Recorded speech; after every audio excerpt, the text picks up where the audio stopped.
ce second mandat de Pape Oumar Sakho qui n'est donc pas renouvelable. Merci à vous, Hawa Ly. Notre invité dans ce journal, Birahim Seck, il est le coordonnateur du Forum civil. Bonsoir, M. Seck. Je rappelle que Birahim Seck, coordonnateur du Forum civil, avait rappelé hier au président de l'Assemblée nationale et aux questeurs de cette même Assemblée nationale leur obligation de se conformer à la loi qui exige de la publication de leur patrimoine conformément où il semble être en ligne. Birahim Seck du Forum civil. Monsieur Seck, vous nous entendez? Je vous entends très bien, Khalifa. Voilà, je rappelle que hier, vous avez fait sur Twitter un rappel d'un principe simple, la déclaration de patrimoine qui devrait s'appliquer au président de l'Assemblée nationale et aux questeurs. Déjà, quelle est la pertinence de cet exercice-là? Merci beaucoup, Khalifa, de nous avoir invités à votre antenne. La déclaration de patrimoine est un instrument de prévention contre la corruption. Vous savez, quand on parle de corruption, il y a un aspect qui est lié à la prévention, il y a un aspect qui est lié à la répression.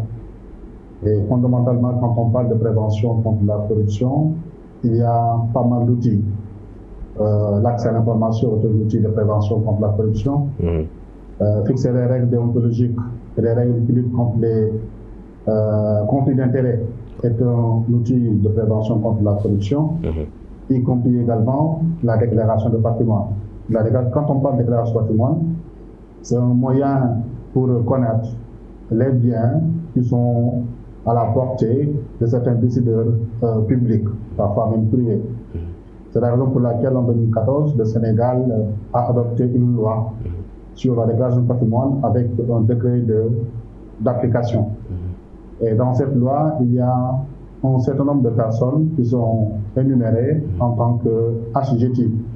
Et parmi ces assujettis, il y a le président de l'Assemblée nationale, il y a le premier questeur de l'Assemblée nationale, il y a également les membres du gouvernement, et également il y a un critère financier qui a été fixé, qui impose aux différents ordonnateurs et comptables qui souvent font des opérations financières supérieures ou égales à 1 milliard de francs CFA.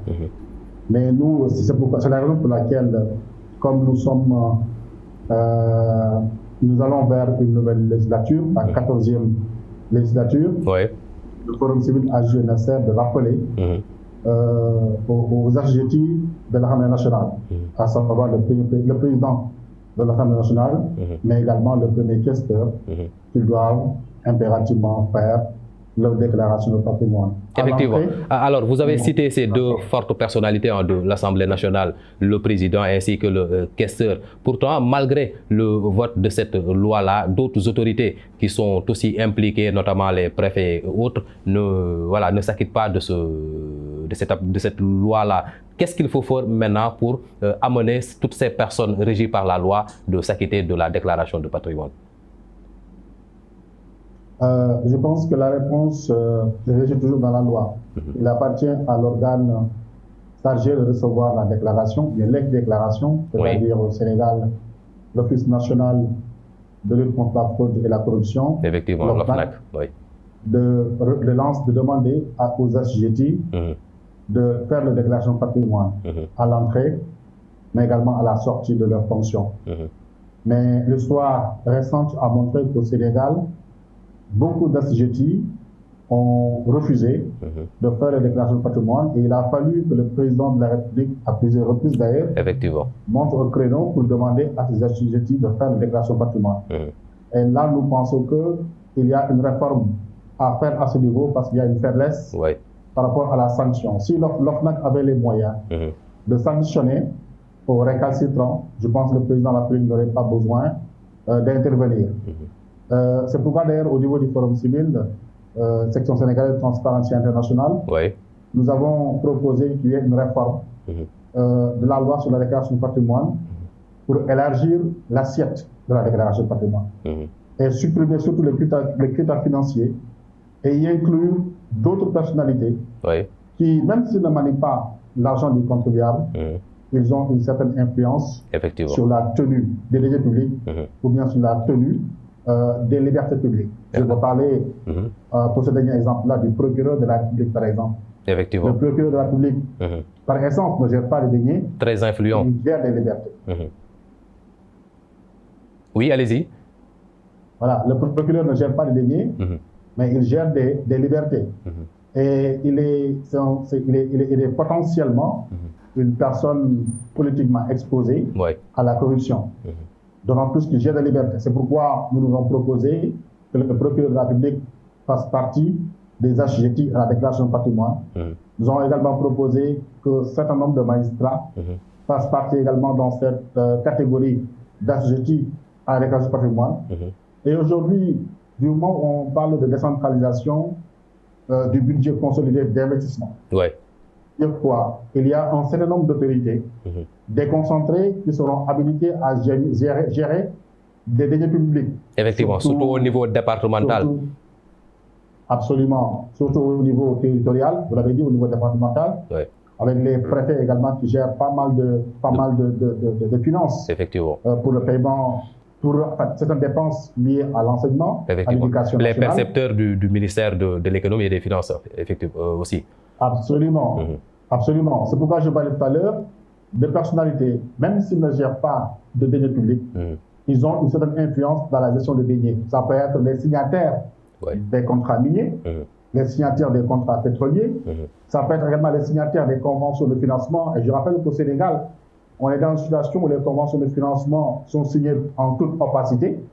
Le ministère de l'économie a toujours refusé de publier les conventions de financement qu'il signe au nom du Sénégal. Je pense qu'aujourd'hui, c'est l'occasion même d'interpeller les parlementaires. Effectivement. Ça a l'air la prochaine question, M.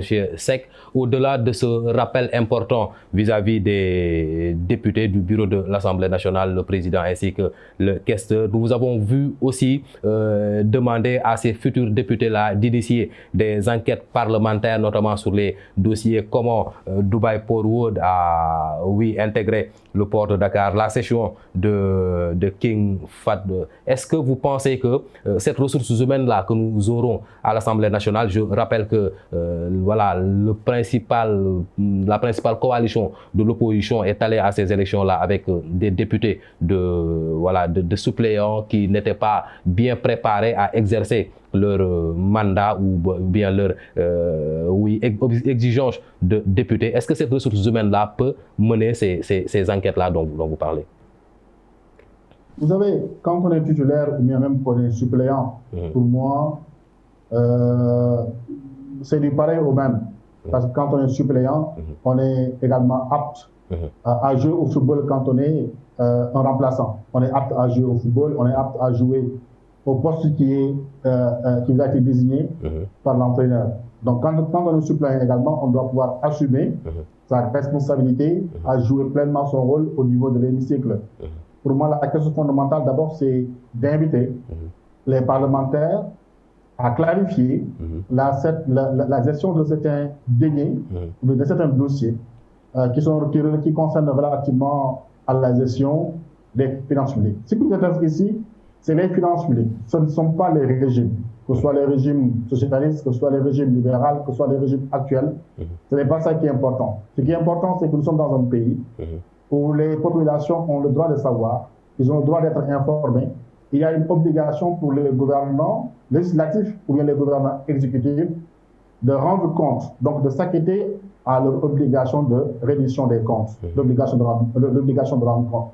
C'est pourquoi ils doivent, ces députés, de l'opposition comme de pouvoir, de Wallo comme de Yewi, de Benno, des non-alignés éventuellement, de clarifier un certain nombre de dossiers nébuleux où on les attend fondamentalement, que ce soit sur le dossier du FESMAN, que ce soit le dossier concernant Sécuriport, que ce soit les milliards qui ont été injectés pour la confection des cartes d'identité numérisées, que ce soit le dossier également concernant le COUD, le dossier concernant le PRODAC, que ce soit également le dossier concernant, si vous le voulez bien, les 495 milliards dont on dit qu'on a utilisé pour acheter également du fuel, alors que c'était dans des conditions irrégulières au niveau de la SAR. Maintenant, est-ce que l'ambition est grande, M. Seck, l'ambition est grande à tout ce travail-là qui attend ces futurs parlementaires? Est-ce qu'aujourd'hui, l'enjeu de l'Assemblée nationale n'est pas plutôt d'ordre politique que technique?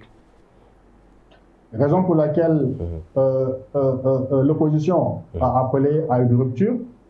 Nous les attendons à cette rupture. On ne veut pas une Assemblée nationale politicienne. On veut une Assemblée nationale citoyenne. Politique, oui, mais une Assemblée nationale citoyenne qui s'occupe des intérêts des populations. Et là, nous faisons notre rôle. On va les suivre, on va les évaluer. C'est le cas aujourd'hui dans le programme de Yewwi Askan Wi. Oui. Ils avaient proposé également de supprimer le poste de le Haut Conseil des collectivités territoriales. Ouais. Ils ont annoncé aujourd'hui, une fois à l'Assemblée nationale, ils vont déposer une loi pour supprimer ce Haut Conseil des collectivités territoriales. C'est louable, une promesse. Mais du moment où il s'agit d'une loi constitutionnelle, oui, il s'agira d'une loi constitutionnelle, ils auront besoin de 3/5 des suffrages exprimés. Effectivement. Supposons que les 165 députés s'expriment, donc ils auront besoin de 99 députés. Effectivement. Alors, j'ose imaginer que cette déclaration n'est pas uniquement une déclaration politicienne. C'est la raison pour laquelle, pour les prendre au mot, et par rapport également aux promesses de campagne qu'ils ont eu à faire, nous attendons de ces députés qu'ils nous fassent des propositions de loi qu'ils avaient promis. Est-ce que ceci n'est pas déjà un rêve évanoui, puisque l'opposition, voilà, on en compte 80 députés alors qu'ils auront besoin de plus que cela? Est-ce que déjà ils n'ont pas échoué sur ce point-là? On verra le nombre de personnes, le nombre de députés qui va s'exprimer.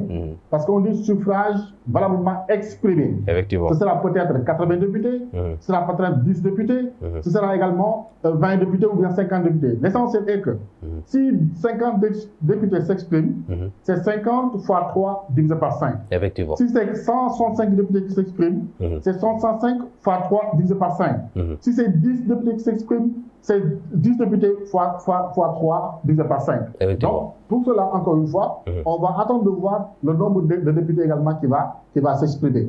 Mais fondamentalement, ce qu'on attend aujourd'hui de l'opposition, c'est de respecter les propositions qu'ils avaient à faire de façon structurante, à faire une proposition de loi pour la réduction de la cherté de la vie. Ça, c'est une promesse qu'ils avaient à faire. Effectivement. De faire également une proposition structurante concernant les ressources naturelles.